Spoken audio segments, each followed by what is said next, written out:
প্রথমবার আয়োজিত global super লিগে চ্যাম্পিয়ন হয়েছে বাংলাদেশের রংপুর রাইডার্স। সোনালী ট্রফি নিয়ে সন্ধ্যায় দেশে ফিরেছে নুরুল হাসান সোহানরা। এই শিরোপা দেশের জন্য বড় অর্জন বলে মনে করেন রংপুর অধিনায়ক। সৌম্য সরকার, আফিফ হোসেন, রিশাদ হোসেনরা ওয়েস্ট ইন্ডিজের বিপক্ষে খেলতে এখন আছে ক্যারিবিয়ান দ্বীপে, তাই ট্রফিটা সযত্নে নিজেই বহন করে আনলেন নুরুল হাসান সোহান। টানা 2 ম্যাচ হেরে গ্লোবাল সুপার লিগ শুরু করেছিল রংপুর রাইডার্স।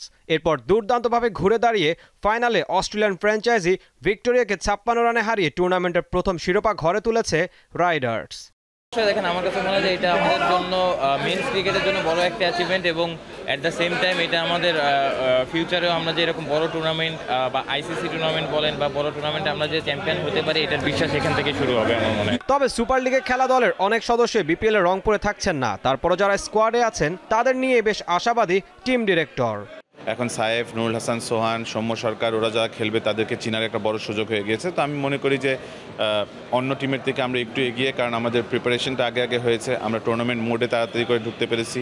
আমাদের অনুশীলনও খুব জলদি শুরু হয়ে যাবে। সো ওভাবে করে আমরা মনে করি যে রংপুর ইজ ওয়েল প্রিপেয়ার্ড। বিপিএলও এই ধারাবাহিকতা ধরে রাখতে চান রংপুরের কাপ্তান।